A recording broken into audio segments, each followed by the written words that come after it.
Sejam bem-vindos ao Hub Neurônios, o podcast do Neurônios que conecta você ao que há de mais interessante, mais relevante, mais atual sobre neurociências, reabilitação, saúde mental e tudo que diz respeito sobre o cérebro e o comportamento humano. Hoje, o assunto de hoje desse podcast vão ser sobre as funções executivas e as nossas altas habilidades. O que são essas funções? Como elas se organizam, como elas se desorganizam, como eu posso saber se eu tenho um funcionamento executivo adequado, e como fazer para avaliar, para diagnosticar e para tratar caso eu tenha algum tipo de disfunção.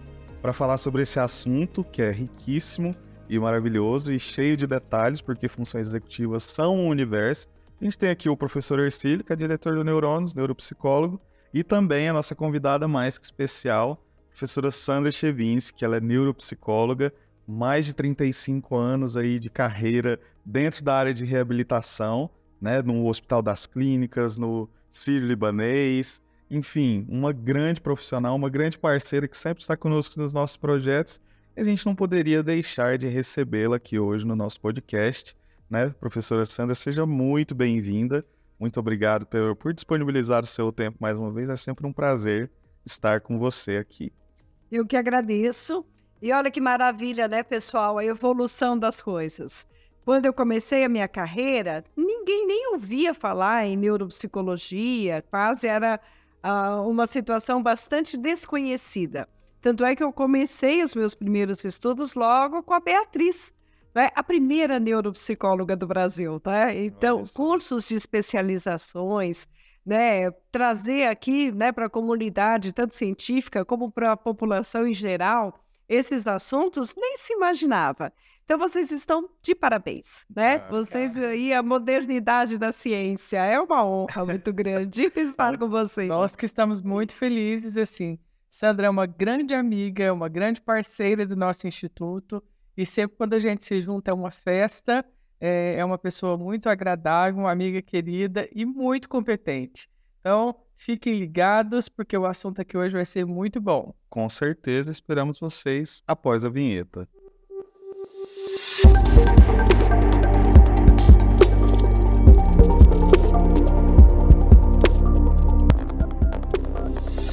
Então, Sandra, seja bem-vinda, como a gente já falou e não se cansa de falar, é sempre um prazer estarmos juntos, tanto em contextos de trabalho e fora de trabalho. Então, para nós ter você aqui nessa mesa hoje é uma honra, de fato. E a gente queria, começar essa conversa conhecendo um pouco mais de você, conta um pouco mais dessa rica trajetória aí no campo da psicologia, até quando você descobriu a neuropsicologia e como isso foi moldando a sua forma de atuar e ver a clínica, Eu acho que dá até para a gente fazer uma casadinha aí, entre a minha história profissional e a história da neuropsicologia. Assim que eu saí da faculdade, eu fiz a PUC em São Paulo, formada em psicologia, eu já ingressei num curso de especialização lá na área da reabilitação do Hospital das Clínicas, aqui da Faculdade de Medicina da USP. E trabalhando sempre com pessoas com grandes incapacidades físicas, por conta de lesões encefálicas, lesões medulares, amputações, crianças com paralisia cerebral, mielomeningocele, E era o que a gente estava falando. Realmente, a questão da neuropsicologia, das disfunções neuropsicológicas eram pouco conhecidas e divulgadas na época. Então, muitos psicólogos ainda atuavam naquela situação assim, que o paciente precisa ter uma condição cognitiva para ter um benefício psicoterápico, senão ele não tem disponibilidade interna, ou não tem capacidade de elaboração. E os pacientes, que tinham lesões neurológicas acabavam, muitas vezes, tendo pouca compreensão. A Fásico, então, que não falava, então, os psicólogos, eles tinham muita dificuldade, com uma formação muito clássica ainda de como abranger. E sentindo toda essa dificuldade dos pacientes, tudo isso, a Beatriz, que era do Instituto da Criança e da Neurologia, desculpa, não do Instituto da Criança, mas ela trabalhava muito com criança, a Beatriz Lefebvre, ela veio e começou a trazer para a gente, as questões do Lúria. Ela fez, junto com o Nitrine, uma adaptação da avaliação das atividades mentais do Lúria, sensacional, né? Que a gente usava aquilo assim por muito tempo. E aí eu comecei a estudar neuropsicologia, né? Do que a Beatriz trouxe, dos cursos dela, mas muito sozinha. Né? O livro do Lúria, né, das funções cognitivas superiores, eu lia sozinha, eu resumia, aí eu tentava fazer o pareamento, né, do que aquela função, do que aquele lugar do cérebro, com o que o teste media, com o que o meu paciente apresentava. Foi um estudo árduo. Depois também fiz muitos cursos com a Cândida Camargo, de quem eu sou fã número 1, né, até hoje. E assim, a gente foi, né, arrumando a nossa formação. E as coisas foram melhorando, não é? Então, a gente começou a ter mais sistematização desse conhecimento, mais cursos, mas sempre trabalhando com os pacientes com problemas neurológicos graves, não é? Então, acidentes vasculares encefálicos, traumatismo crânioencefálico, tanto o meu mestrado como o meu doutorado é com traumatismo crânioencefálico com jovens, que é uma incidência tão grande, né, no nosso país, de acidentes, de ferimentos por arma de fogo, pedrada, moto, então a gente nem comenta. Também os pacientes com lesões medulares, até eu estava comentando ontem com o Hercílio, né, que assim, o mundo dos pacientes que sofrem amputação, em termos da neuropsicologia, do esquema corporal, a atenção, a memória procedimental para usar uma prótese, também é um mundo maravilhoso. Né? Então, a minha vida foi essa, né? Estudando, trabalhando no Hospital das Clínicas, estudei um tempo, né, na USP, na Neurociências, com Gilberto Xavier. Depois eu fui fazer o meu mestrado na São Marcos, o doutorado na PUC, sempre estudando memória, sempre estudando a cognição. Trabalho há 17 anos também como neuropsicóloga no Hospital Sírio-Libanês, não é? E a gente vai sempre descobrindo coisas novas. Inclusive, o conceito de funções executivas no início não existia, né? Também é algo mais novo, né, Hercílio? E é legal o que você está falando, que assim, é uma das observações que eu tenho quando a gente visita, por exemplo, outros países, outros laboratórios de pesquisa, é que você, né, como eu tive essa oportunidade, você tem até hoje, a riqueza que é os nossos ambulatórios, porque a gente tem muitos pacientes com lesão, muitos pacientes graves, e fora do Brasil essa não é muito a realidade, eles não têm esse tanto de paciente, e a gente acaba tendo. Quem tem a teoria e tem o objeto principal, que é o paciente, tem a oportunidade de aprender o que eu sempre venho falando aí, que é a neuropsicologia além dos testes, né? E primeiro a gente vai aprendendo a ver esse universo de funcionamento, e depois a gente vai correlacionando isso. O livro está dizendo isso, será que meu paciente apresenta isso? Mas você tem o paciente ali para você descobrir e se mergulhar nesse universo aí, né? Para você ir cada vez se aprimorando mais. Mas é bem isso, assim, é um trabalho árduo, como é a sua explanação aí, né? Foi árduo construir esse conhecimento, mas é um trabalho árduo, né, Sandra? Assim, estudar o comportamento, fazer essas correlações, observação clínica é sempre uma coisa que exige muito de nós, né? Com certeza. E trazendo para você começou a falar, né, no início não havia esse conceito de funções executivas. Mas vamos falar um pouco de conceitos, o que são as funções executivas, como elas são distribuídas e organizadas.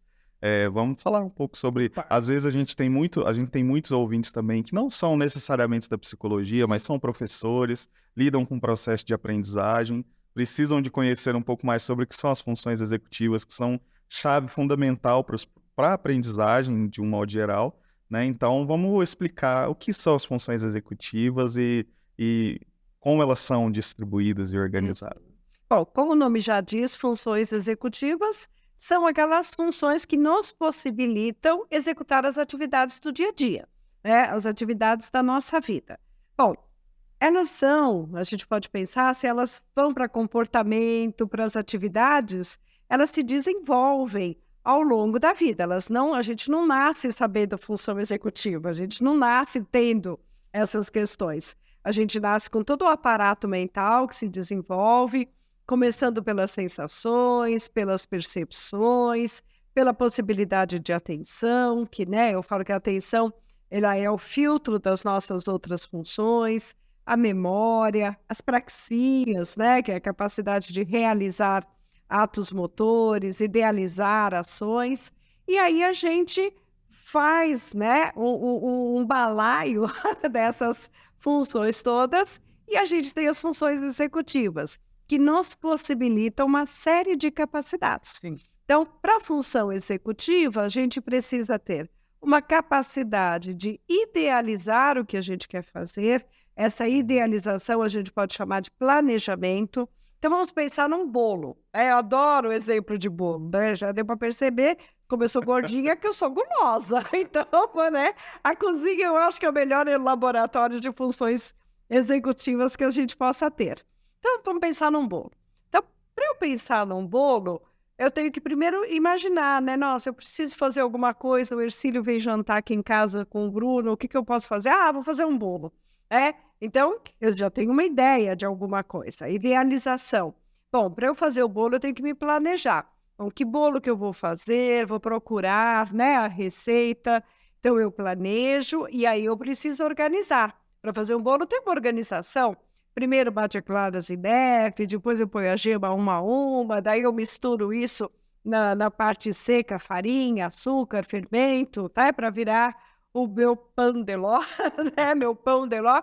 E aí eu preciso dessa organização, aí eu preciso monitorar o tempo, porque o tempo vai dar o bolo para o forno, e aí eu preciso monitorar, pensar se está bem, ter uma flexibilidade mental. De repente eu ia fazer ali, né, uma calda de laranja e a hora que eu vejo, a laranja que tem é pouca, ou estava meio estragada, meio passada. O que eu vou fazer de flexibilidade mental? Vou fazer um brigadeiro? Vou fazer uma calda de limão? Então, demanda flexibilidade mental, demanda memória operacional, porque eu preciso saber se eu já pus o fermento ou se eu não pus o fermento, para eu não colocar várias vezes o mesmo elemento. Então, a memória operacional é isso, eu lidar com os dados, as informações enquanto eu estou realizando uma ação, né? E resolver o problema. De repente, o bolo, né, não deu certo, ele vazou, ele embatumou, né? E aí, como é que eu vou resolver esse problema? Eu vou ficar muito nervosa e vou jogar esse bolo contra a parede? Né? Posso fazer isso se eu tiver um problema de funções executivas. De controle inibitório. De controle inibitório, eu jogo o bolo na parede. Se eu tiver um bom controle inibitório, eu sento no chão, choro um pouquinho, lastimo, falo todos os palavrões do meu glossário, não é? E aí eu vou resolver o problema do bolo. Vou resolver o problema, né, comprando um bolo bem mais bonito e bem melhor na padaria. Então, veja, tudo isso são as funções executivas. Planejamento, organização, memória operacional, a atenção, a capacidade que eu preciso ter de monitorar o tempo e as minhas ações, flexibilidade mental do ponto de vista cognitivo e emocional, capacidade de resolução de problemas, controle inibitório. Para não comer o bolo antes da visita Também chegar. não comer o bolo antes da visita, né? Então, tudo isso é que possibilita que eu realize, que eu execute as funções do meu dia a dia de uma forma, no mínimo, adequada. Isso. Né? Em termos gerais, né, Sandra, a gente vê assim que as funções executivas são comportamentos direcionados a algum objetivo, alguma meta, né? Eu preciso me organizar, por exemplo. Se eu vou levantar, eu vou escovar meus dentes, eu tenho uma rotina, né? Eu tenho um comportamento que é direcionado a alguma meta. Eu tenho que sair para trabalhar a tal hora, o que eu preciso fazer antes de sair, deixar todas as coisas organizadas, né? Mas esse nome é tão legal, funções executivas. Então, a gente pode pegar daí, tipo, que são as funções mais elaboradas ou refinadas que o cérebro é capaz de produzir. E que a gente só vai prestar atenção no que é isso quando de fato alguma lesão ou alguma circunstância aparece no funcionamento que torna o nosso comportamento desajustado.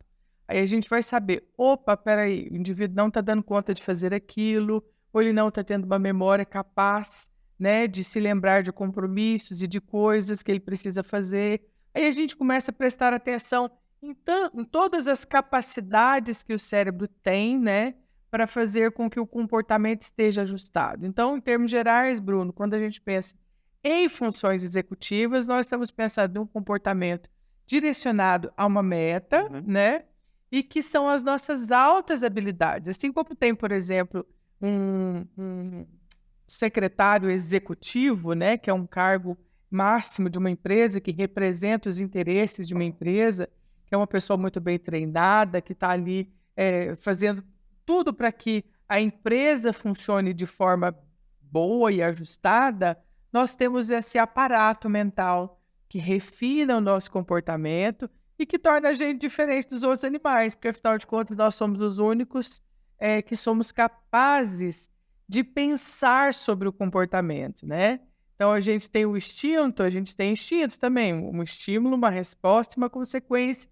A gente reage aos estímulos, mas a gente consegue pensar sobre o comportamento, antever o comportamento, né, predizer algum comportamento, a gente consegue pensar sobre essas dinâmicas e as funções executivas estão nesse aparato todo, né, que nos torna humanos e civilizados. Sem elas funcionando adequadamente, nós não seríamos capazes, né, de participar de qualquer atividade civil, social, laboral, ou de construir coisas a dois, ou fazer projetos de execução, né? Então, as funções executivas são a cereja principal do funcionamento cerebral. Sem elas, nós não conseguimos ter comportamentos ajustados. E ela demanda, né, o bom funcionamento de todas as outras funções, né, e da nossa consciência. A consciência, ela é a somatória de todas as outras funções mentais. E o Antônio Damasio, ele fala que a nossa consciência, ela é tão elegante que a gente nem percebe que ela está funcionando o tempo Olha todo. só, né? Ela só se manifesta, como o Hercílio disse, quando alguma coisa não funciona bem. Aí a gente percebe que, epa, né, alguma coisa está disfuncional.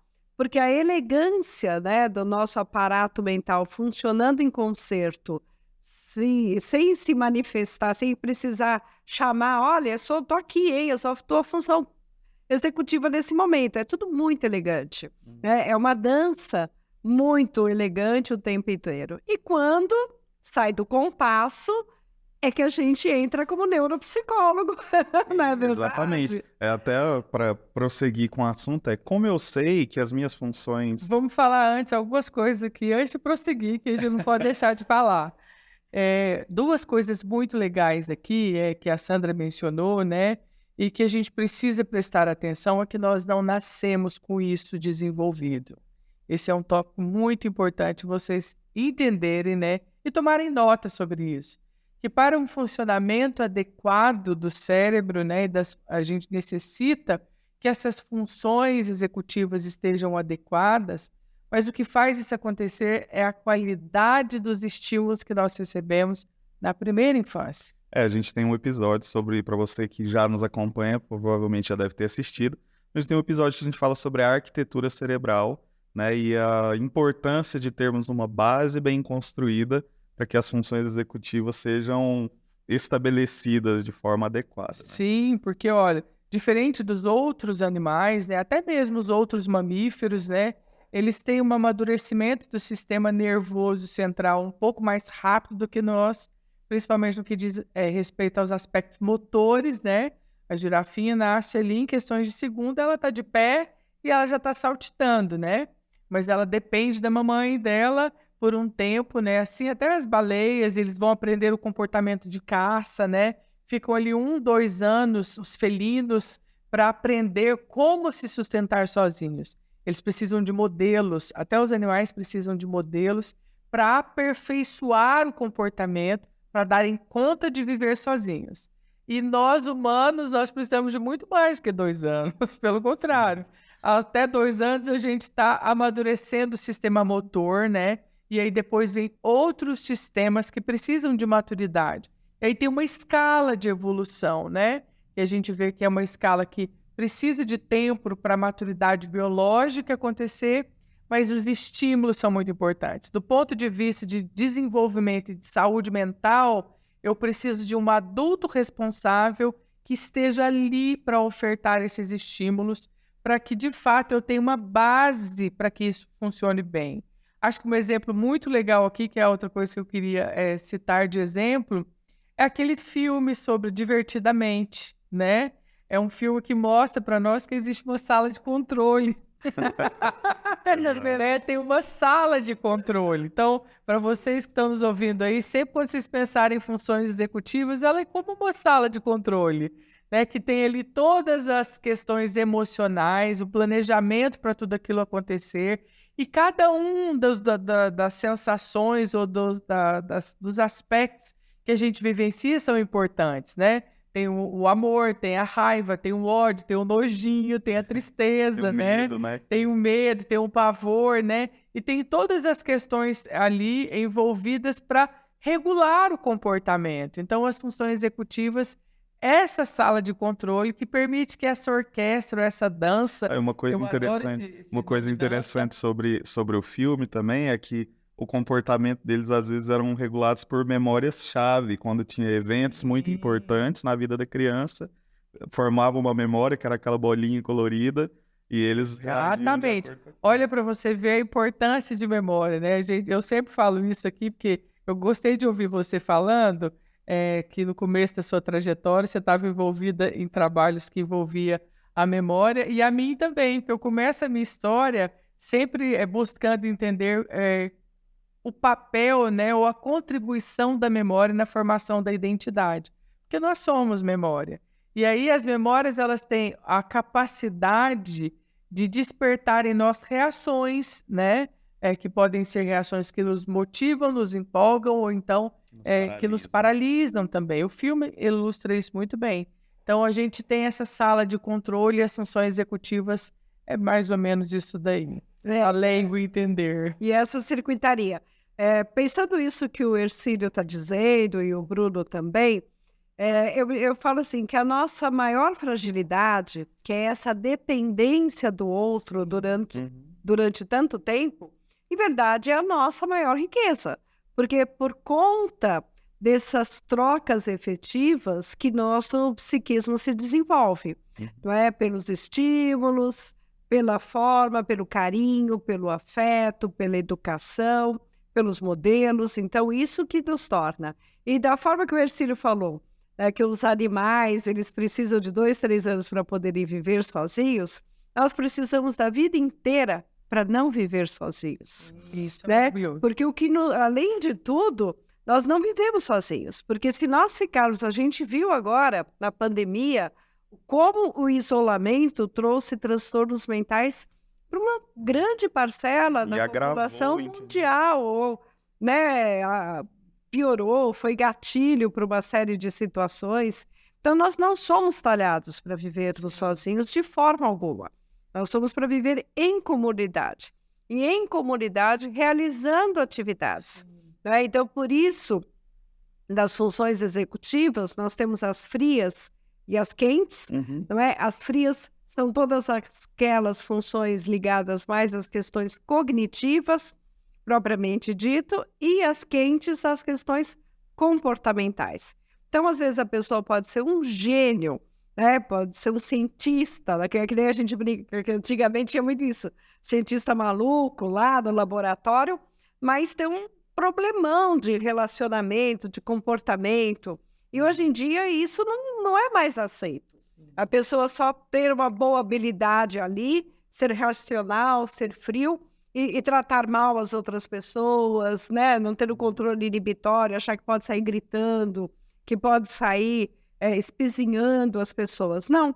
Hoje em dia, esse controle, né? E as funções também, elas não são separadas, obviamente, uma da outra. Mas hoje em dia, a gente dá muito valor para essa questão do relacionamento. ou da inteligência emocional, como alguns autores falam. Ou cognição social, né? Que é outra coisa que tem sido estudada com essa nomenclatura, né? E é legal o que você está falando, porque assim, eu acho que a riqueza do aparato mental, assim, e quando a riqueza que nós temos de construir inteligência e de, junto com essa inteligência, evoluir o comportamento emocional, nos torna mais humanos, né? Porque eu sempre falo que o mais inteligente é o mais humilde, o mais devoto ao outro, porque você vai entender que você não é melhor que ninguém, né? E isso é funções executivas. Você entende que apesar de você ter capacidade de resolução, de pesquisa, ou você ter uma inteligência, você não consegue viver nesse universo só com isso. Nós precisamos do outro, e estar com o outro depende de habilidade social, que é uma das funções executivas, que está implicado às funções executivas, que é o relacionamento, né?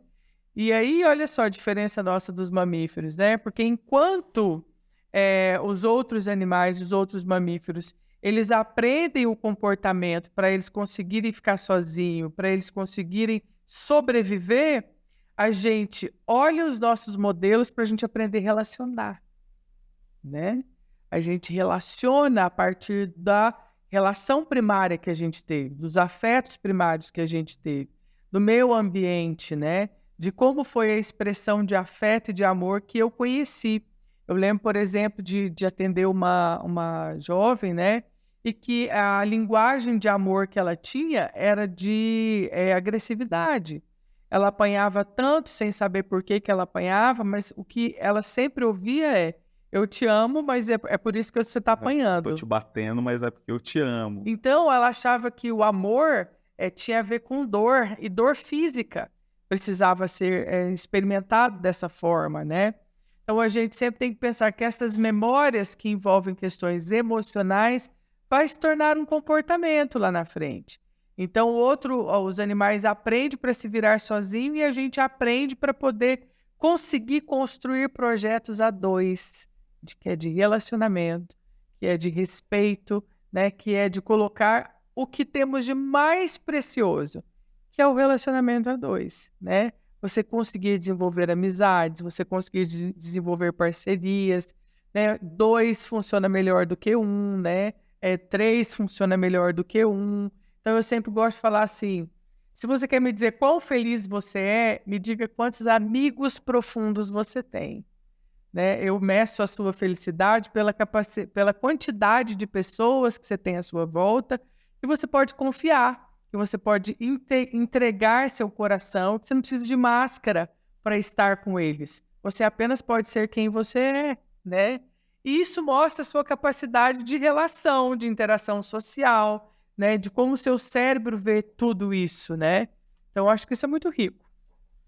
Com certeza. E, prosseguindo, como outrora falei, como eu sei, porque igual a professora Sandra bem pontuou, muitas vezes a gente só toma consciência de algum déficit nas nossas funções quando já está atrapalhando demais o nosso dia a dia, ou a nossa função no trabalho, ou o nosso relacionamento dentro de casa. Como que eu posso, assim, porque às vezes a gente tem só a referência de funcionamento da gente mesmo.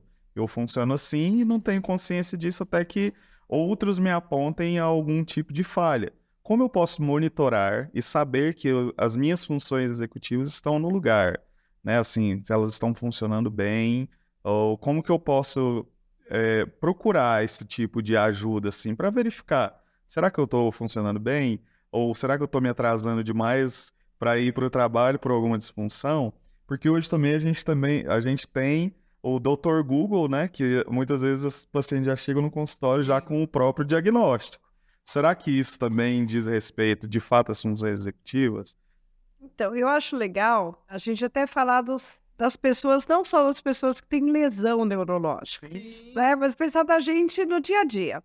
Às vezes as pessoas não têm uma boa eficiência das suas funções executivas, mas vão levando a vida, mas com um desgaste energético cerebral, de saúde muito grande. E aí, quando eclode alguma coisa, como um estresse muito grande, um burnout, ou aí a Covid destampou um monte de gente que não funcionava tão bem como parecia, mas porque são pessoas inteligentes e não sei o quê, e iam levando bem a vida, né? Então, como é que a gente percebe? A gente percebe que, às vezes, as pessoas perdem muito tempo e muita energia porque tem muita dificuldade de se planejar. A rotina é caótica, né? Eu lembro que nessa situação da Covid, eu fui avaliar uma paciente com o Pfister, né? O Pfister, para quem não sabe, é um teste de execução fácil, mas, né, de interpretação extremamente profunda. Mas são umas pirâmides que a pessoa tem que colocar os quadrículos coloridos naquela pirâmide da forma que lhe agradar melhor. Então, a gente começa a observar as funções executivas dessa pessoa quando a gente passa as instruções desse teste. Por quê? Porque tem gente que simplesmente sai colocando qualquer coisa de qualquer jeito, de uma forma aleatória. Tem pessoas que ficam paralisadas durante um tempo. Tem gente que põe, tira, não consegue decidir, fica ansioso, não consegue se organizar. Tem gente que fica tão metódico, né? Tão obsessivo, que põe, que vai, que fica tentando acertar. Então, a gente já mede funções... Então, né, Sandra? Pegar as cores, que tem que ser todos encaixados com as suas cores bem próximas umas das outras, uma escala degradê de cor. E você tem um monte de quadrículos e tem paciente que fala assim, mas não tem cores suficientes, não tem as cores que eu quero aqui, né? Então, a gente já observa como é que a pessoa funciona nesse sentido. E uma dessas questões, essa paciente, foi muito legal, porque daí ela foi e já começou e fez de um certo jeito, e aí eu brinquei, eu falei com ela, olha, você é uma pessoa feiteira, né? Se você te dá uma tarefa, você sai fazendo, mas você não para um pouco para se apropriar do que é aquela tarefa, para você se organizar de uma forma melhor. Você faz bem feito, porque é extremamente inteligente, mas o seu desgaste, né, é muito grande. E você poderia ter uma efetividade com uma melhor qualidade. Então, funções executivas, às vezes, é isso. A gente se organizar para uma habilidade melhor, para sair fazendo de uma forma melhor. Outra questão de função executiva aí que o povo está se atrapalhando é o tempo que fica no celular. Sim. Né? Você fica na tela. E cada vez mais cedo, né? Exatamente. Cada vez mais... Aí você fala, deixa eu dar só uma olhadinha aqui, e quando você olha, já são 3, 4 horas da manhã, e você não dormiu para entrar no trabalho às 8. Acordar umas 6:30 da manhã, por exemplo. Então, né, essa questão, as pessoas vão se perdendo no dia a dia. Então, é importante a gente pensar que uma certa rotina, ela é importante. É muito importante o horário de dormir e o horário de acordar. Tentar seguir uma certa constância, o horário de alimentação, remédio religiosamente no mesmo horário, sabe? Tudo isso ajuda nesse contorno e torna ali uma eficiência das funções executivas de uma forma melhor. Por quê? Porque você tem menos desgaste de energia. É componente das funções executivas tomadas de decisões. Sim. Tomadas de decisões gasta muita energia cerebral. Então, se eu puder ter coisas ali que eu preciso tomar menos decisões, fica mais fácil. Eu brinco que eu gosto de usar macacão e vestido, porque eu penso só uma vez. Quando eu tenho que usar calça, blusa, eu tenho que pensar 2, entendeu? Tem que combinar, né? Mais desgaste. Então, é isso. Se a gente se organiza, a gente se desgasta menos, a gente facilita, né? Gente, eu tô vendo o cara da Apple, ele só usava... o Steve Jobs. E o Zuckerberg também, só usa a mesma camiseta e a mesma usa calça. sempre a mesma roupa. Justa coisa maravilhosa, né? Isso, gente. Justamente para não ter esse desgaste de tomadas de decisões. Porque as tomadas de decisões, elas são muito importantes na nossa vida. Então, se eu não preciso gastar muita energia com decisões mais bobinhas, né? Eu facilito bastante a vida. E, assim, uma coisa que eu posso contribuir aqui, né? É da gente pensar em relação à entrega, né, de resultados. Então, por exemplo, como a gente falou, as funções executivas é um comportamento endereçado, né, a uma meta, a algum objetivo, a gente começa a perceber, né, por exemplo, um adolescente que ele não consegue cumprir com aquilo que a escola pede para ele inicia fazendo as tarefas e nunca termina, ele inicia fazendo um projeto da escola de um trabalho e não consegue terminar. No trabalho, né, quando o indivíduo está lá, todo mundo vai embora e ele continua no trabalho porque ele não deu conta de fazer o que era previsto para o dia, né? Ou ele atrasa, aí que é uma coisa também que mais desgasta a mente. Mentira, né, Sandra? Porque aí você tem que inventar uma mentira que cola, entendeu? Para justificar um desempenho que não foi bom, aquilo que você não conseguiu fazer, o que você esqueceu, ou que você se atrapalhou, né? Então a gente vai vendo que as entregas, né, os resultados mediante aquilo que era proposto ou foi proposto para você, diz muito sobre o seu funcionamento, né? Se você se organizou para conseguir fazer aquilo, se a sua entrega é eficiente, né? Dentro da escola, então, tem o coeficiente da nota, né? Que é um grande marcador, não de inteligência, mas de eficiência, de aproveitamento, né? Para ver se você está conseguindo se ajustar em relação ao tempo, em relação ao que é proposto, se você está assimilando aquilo bem. Então, a gente começa a perceber que as funções executivas não estão legais quando a nossa entrega não está indo bem. Aí tem um outro viés, porque às vezes mesmo a pessoa se esforçando, né, Sandra, ela não tem esse resultado bom. Aí é um outro viés dessa conversa, mas que existe também. Tem aqueles que ele vai se esforçar muito, mas ele não vai conseguir fazer, e esse déficit é proveniente de vários outros fatores que podem estar acontecendo com esse indivíduo, né? Mas que denota ali que esse comportamento não está ajustado, né, e adequado. Acho que a gente vai falar um pouco sobre isso. Sim, com certeza, porque a gente pode falar das condições clínicas que cursam aí com um déficit de funções executivas, né? E eu acho também importante dizer que em diferentes fases da vida isso se manifesta de forma diferente. Assim como, por exemplo, hoje o que mais temos, o que mais tem chegado são os TDAHs, né? Que todo mundo hoje parece que tem TDAH, mas é porque hoje existe formas de diagnóstico, né? Muitos adultos estão sendo diagnosticados agora porque não tinham recursos antes que atestassem esse déficit, né? E muitos advogados, muitos profissionais bem-sucedidos, mas que a duras penas conquistaram todas essas coisas. E as duras penas se mantêm, né? E as duras penas se mantêm. Né? Então vamos falar um pouco sobre, eu já até citei uma dessas condições, que é o próprio TDAH, né? E que na criança se manifesta de uma forma, no adolescente de outra, no adulto de outra, mas que outras, né? Que tipos, que quadros clínicos cursam com esses déficits? E só para a gente, né? O Hercílio levantou a bola, né? E você cortou, e eu só vou finalizar, né? Que no transtorno déficit de atenção, mais do que o problema de atenção, é o problema de funções executivas mesmo, tá? Então, a gente pensa só, é atenção. Não, a pessoa tem esse sofrimento, a pessoa não consegue, ela se esforça, mas ela não é efetiva, porque ela tem uma agitação, mesmo que seja do tipo distraído, ele parece que está ali distraído, mas a cabeça não para, o menino. Está fervilhando. Né? Tá fervilhando. Então, ele não consegue, ele se perde no tempo, ele não se organiza, perde material, perde prazos de entregas de trabalho, não fica quieto, não consegue esperar a sua vez de falar, inibição, né? Controle inibitório. Então, é muito sofrimento. Então, mais do que a atenção, é um déficit de funções executivas. Talvez um dia até mude de nome, né?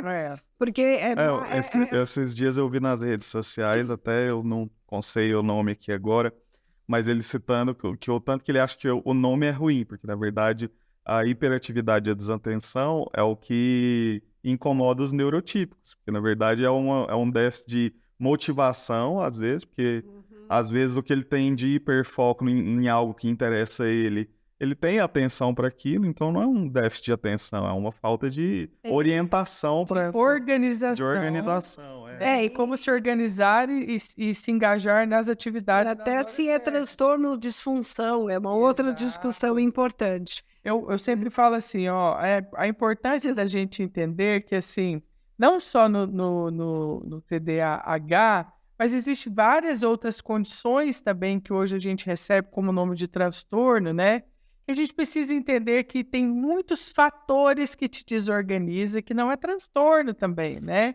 E que a gente precisa entender isso. Quando você vai avaliar um paciente, você precisa tomar nota de tudo isso, né?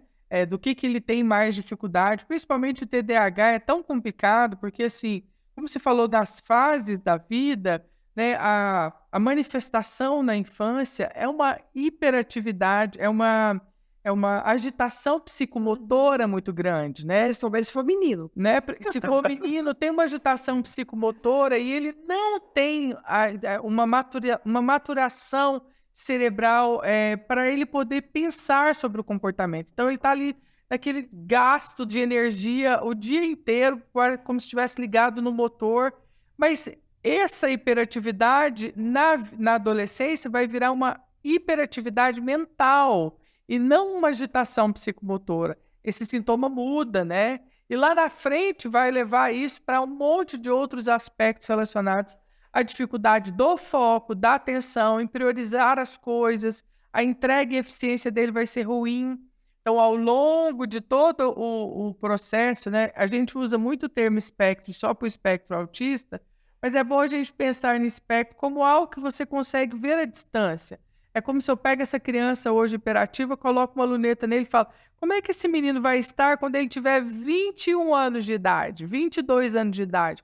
O que esse cérebro vai dar conta se a gente não conseguir intervir aqui agora, né? Então, dentro desse espectro, a gente vai vendo que essa hiperatividade, ela se transforma numa hiperatividade mental, e esse desgaste mental vai afetar questões emocionais, né? E vai levar esse paciente a desenvolver um monte de outros aspectos aí, juntos em comorbidades com o que a gente chama de hiperatividade apenas, né? Mas os prejuízos vão ser vários, né? São presas fáceis, né, para cair na marginalidade.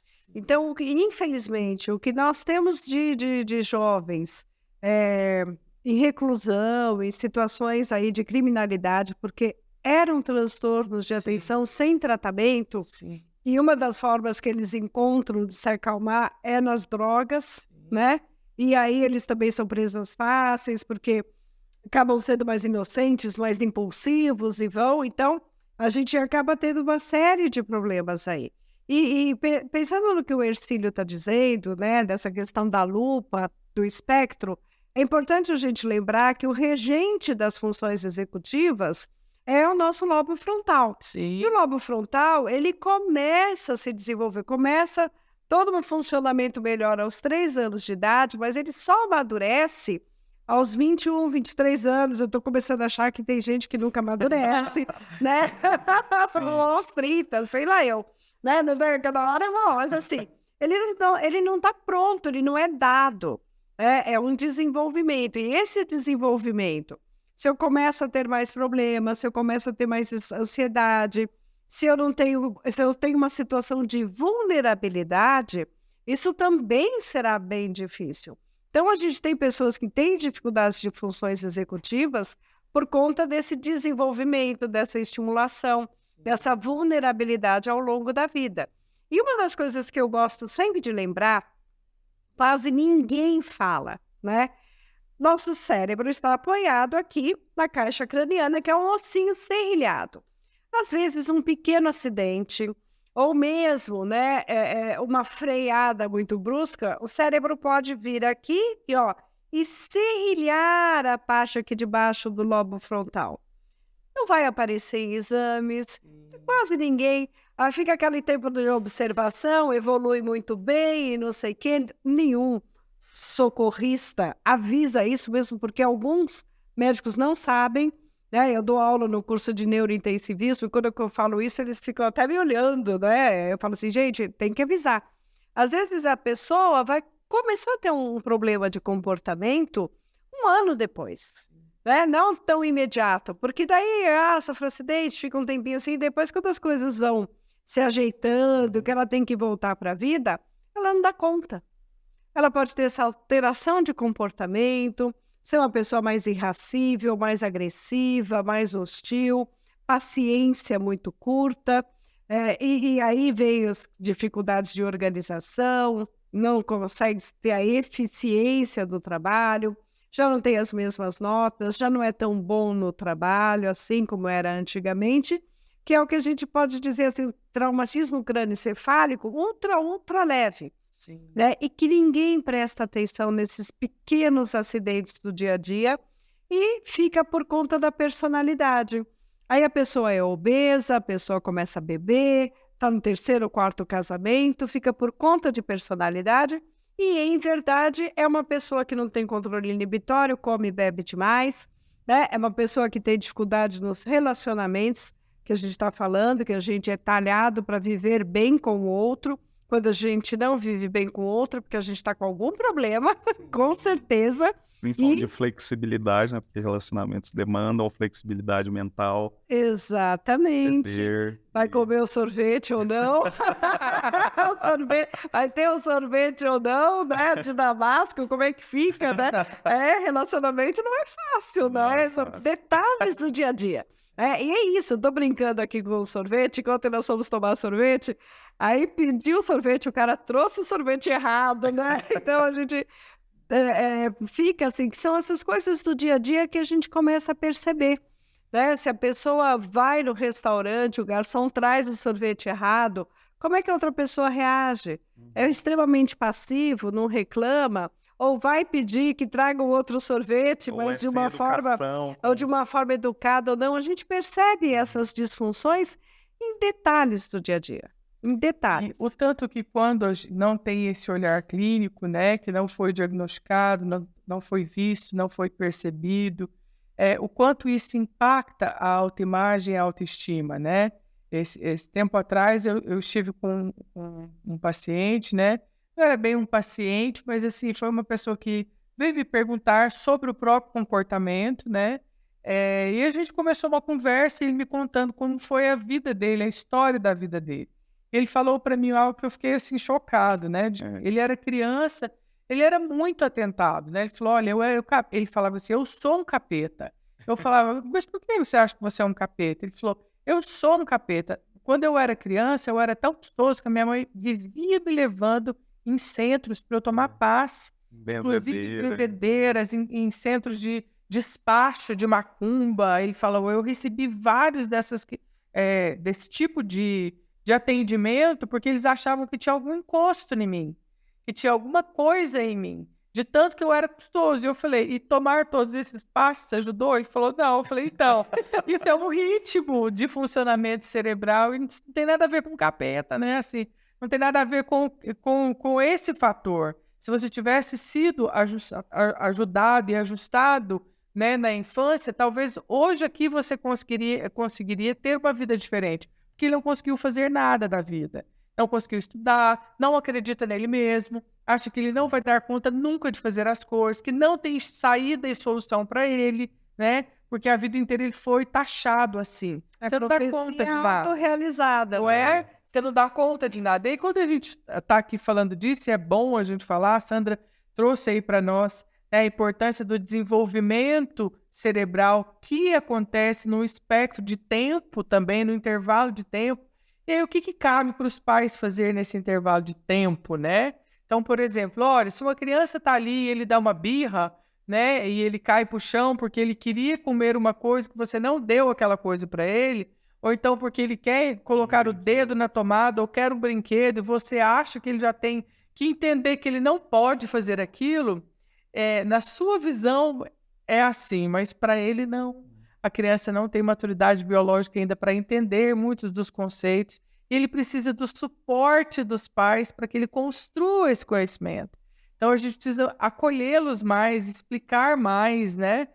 E fazer essa correlação, né? Para que eles consigam ir ajustando o comportamento. Do ponto de vista do que a neurociência tem nos mostrado, esses pequenos momentos de estresse, até mesmo a ansiedade de separação, você sai e a criança não sabe entender o conceito de ir e vir, ele não sabe que você vai voltar. Para ele, você vai abandoná-lo e vai deixá-lo ali. E ele chora e faz uma birra monstra, porque ele pensa, meu pai foi embora, minha mãe foi embora, e agora ele não vai voltar mais, porque ele não entende o conceito de ir e vir. Se você ajuda ele nesse conhecimento, essa birra some, essa ansiedade de separação some, né?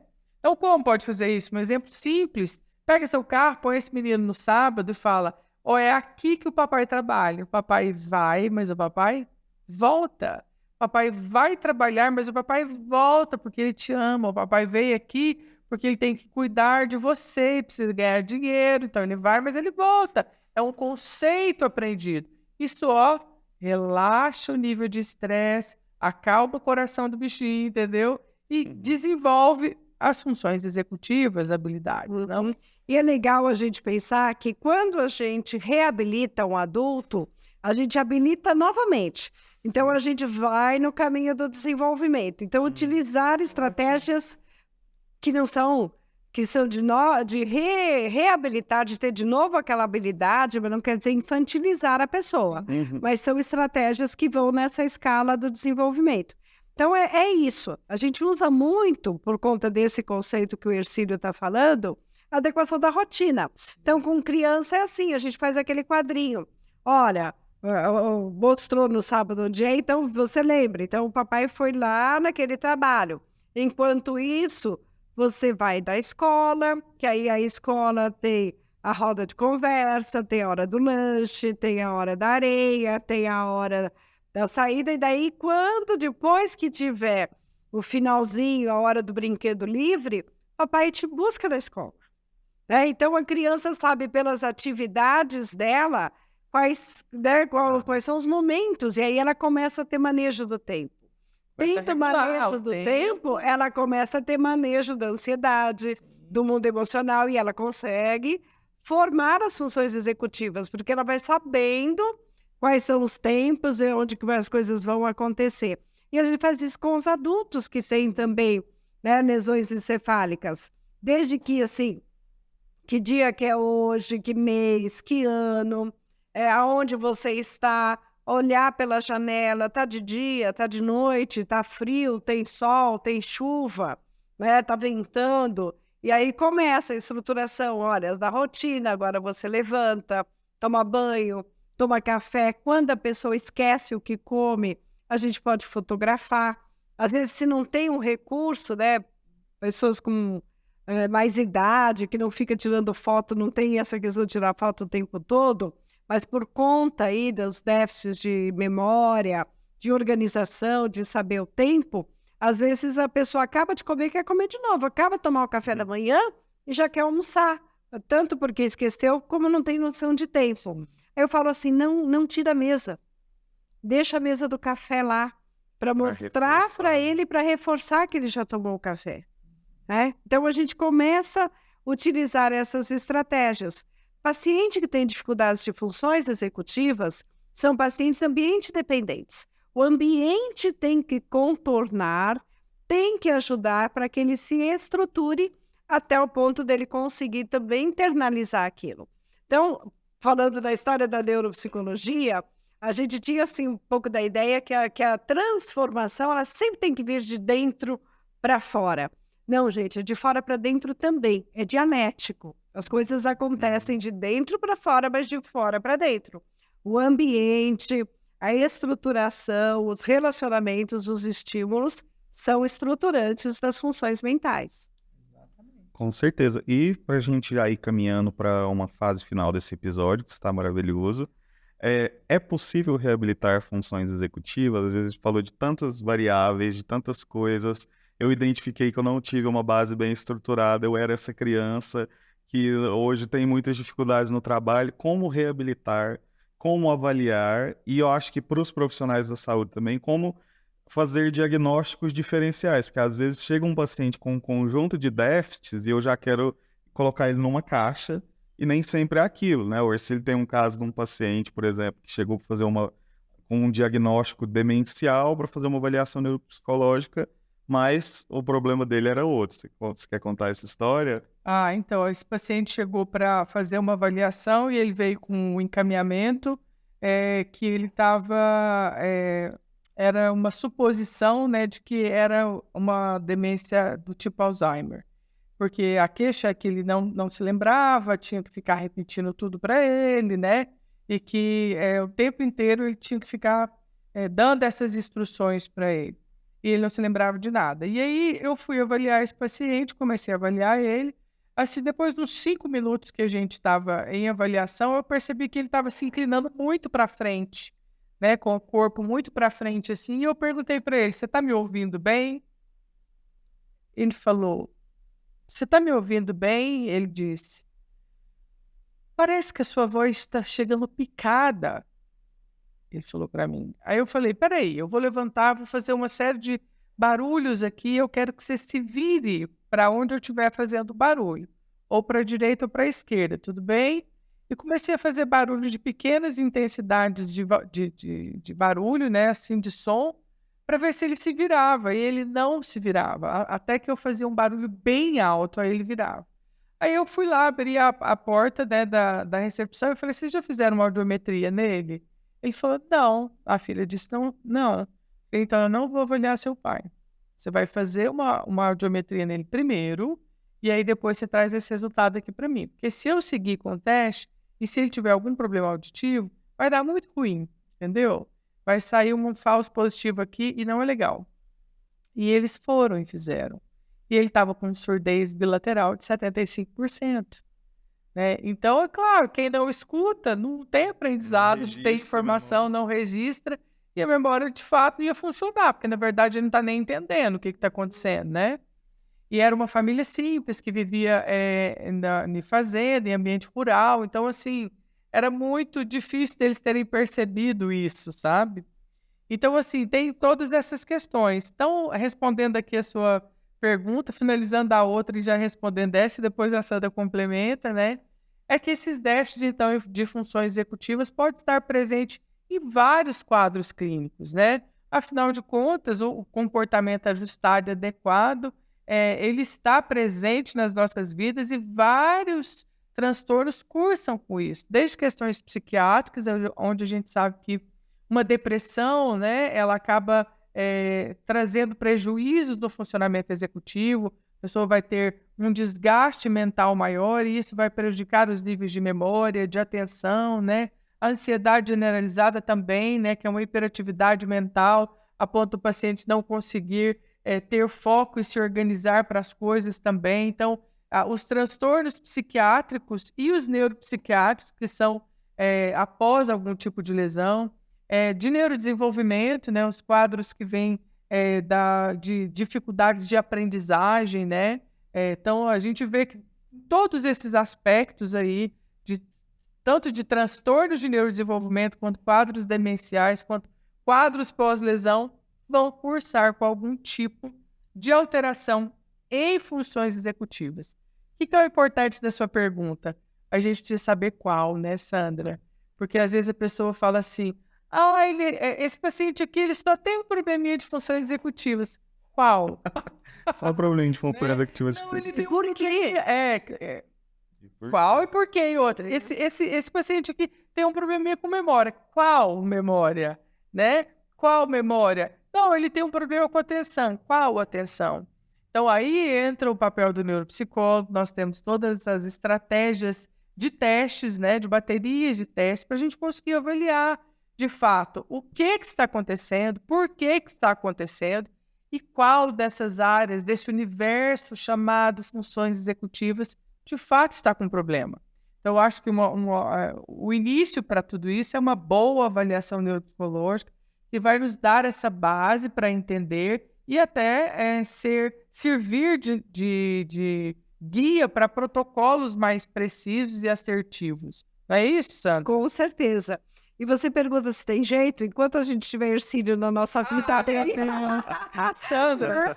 Mas olha, o que eu acho importante, só dessa questão auditiva, eu queria ressaltar aqui o quanto que a Covid tem trazido e as pessoas não se aperceberam das questões. Ou elas têm, então tem chegado paciente com muita enxaqueca, com muitas questões, eu falo assim, já conseguiu no Diário da Dor descobrir o que deflagra a enxaqueca?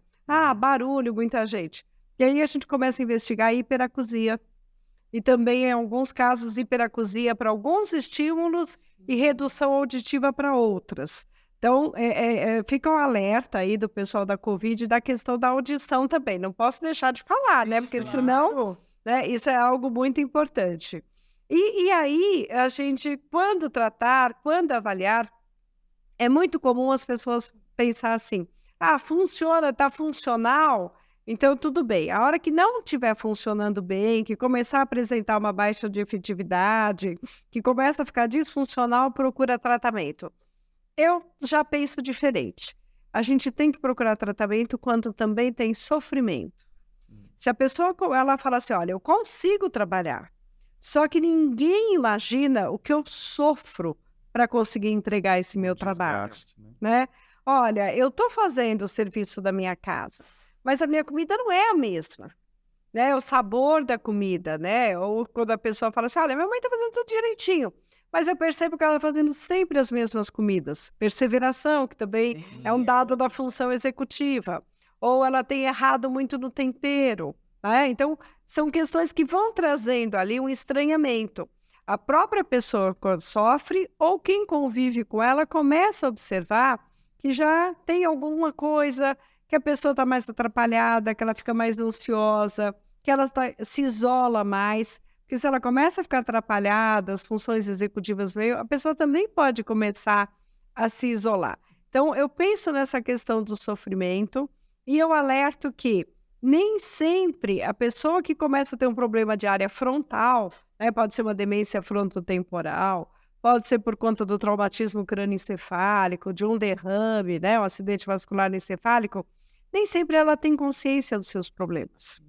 Então, às vezes, quem leva, né, essa pessoa para o tratamento e quem percebe é a família. E às vezes nem a família. Porque é isso que o Hercílio começou a falar. As pessoas às vezes ficam muito impactadas com as questões físicas, como a questão de saúde, e não dão tanta atenção para as questões cognitivas e emocionais. E a gente pode ter dificuldades por conta de quimioterapia, por conta de radioterapia, por conta de outros medicamentos, de outras questões. A Covid, como eu já falei, mas uma série de outras doenças podem também evoluir com pequenas disfunções não percebidas pelo paciente, às vezes a família. Infelizmente, eu já peguei casos que as pessoas perderam bons empregos e tudo, porque esse cuidado não foi tomado depois que a pessoa teve alta hospitalar, né? E às vezes a gente precisa ter os profissionais atentos nisso, desde o pronto atendimento, nas UTIs, nas enfermarias, e a pessoa tem a alta, não é assim, tchau, acabou, vida normal. Olha, preste atenção, se tiver dificuldades, procure ajuda. Isso, porque assim, ó, para a gente reforçar isso, né, nós temos uma cultura que é ruim. Essa cultura é que só quando a gente tem alguma coisa física incomodando é que a gente vai procurar ajuda, né? Então, por exemplo, quando a pessoa começa a errar muito no tempero, quando a pessoa está lá sofrendo para entregar um relatório, ou então quando ela está muito amargurada porque ela não consegue né, ter o desempenho que ela necessita, você vai para... Tenta resolver isso de outra maneira, mas você não acha que é necessário buscar uma ajuda. Então, aqui está um alerta, não deixe você chegar em momentos críticos, porque às vezes quando chega para a gente já está tão avançado, né, tantos aspectos, e a gente vai ter mais dificuldade para poder ajudar essa pessoa. Então, respondendo o que você falou, é possível sim, né, ajudar a habilitar funções executivas, reabilitar, né, em muitos casos, quando a gente não tem, né, assim, condições por lesões, que o paciente acaba perdendo massa encefálica, ou tem uma lesão muito extensa, mas ele tem condições de absorver novas coisas, a gente tem um monte de recursos para isso. Né? Aí tem um monte de técnicas, tem um monte de intervenções que a gente consegue fazer para ajudar o paciente a ter funcionalidade e melhorar a qualidade de vida. Aí tem as técnicas de estimulação cerebral não invasivas, tem neurofeedback, tem auxílio de dispositivos externos para ajudar com memória. Estratégias compensatórias, da robótica, tem um monte de estratégias que a gente consegue utilizar dentro da reabilitação para promover qualidade de vida, né, e trazer funcionalidade para o indivíduo. E só uma coisa que a professora Sandra uma vez falou numa aula que eu não esqueço, que é para os profissionais, né? Isso falando para os profissionais, porque é levar em consideração a comparação do paciente com ele mesmo. Que às vezes no score, no teste, ele vai se sair bem, aí vai falar, não tem um transtorno aqui, mas na verdade vai que era uma pessoa muitíssimo inteligente e não está tão inteligente quanto antes, né? Se eu fizer um teste de QI em você e dar na média, é uma ofensa, né? Tem que dar super superior, né, Bruno? Então tem essas questões que a gente tem que pensar. Realmente, não, mas tá tudo na média, não tem problema nenhum. Gente, na média, para algumas pessoas, é aquém do que ela sempre foi. Exato. É isso, então, para caminhar para o final, a gente já está estourando o nosso tempo aqui. Eu gostaria de mais uma vez agradecer você, professora. É sempre um prazer. Muito obrigado por se dispor a estar aqui conosco. Esperamos que tenhamos mais algumas oportunidades aí, muito em breve, de trazer você de volta aqui nesse podcast. E para você que nos acompanhou aqui até agora também, muito obrigado. A gente está trazendo muitos convidados interessantes aqui nesses próximos episódios. Eu espero que contar com a sua audiência também para esses próximos episódios. Suas palavras finais? Bom, eu sou muito feliz, né? Funções executivas aqui, como eu tenho um lema que eu chamo neurônios em festas, né? Porque o Luria nos diz que quando a gente aprende alguma coisa, existe uma organização do caos neurológico. Então eu falo que é uma festa, assim, meus neurônios estão explodindo de alegria de estar aqui com vocês, com o Hercílio, com o Bruno. E aí eu lanço, vamos fazer um próximo, fazendo a diferenciação de funções executivas quentes para cognição social? Sim, com certeza. Então, né, se o pessoal não escrever para vocês, nunca mais, essa mulher é muito chata, eu venho na próxima. É isso, gente. É isso, muito obrigado. obrigado. Então, até a próxima. Até.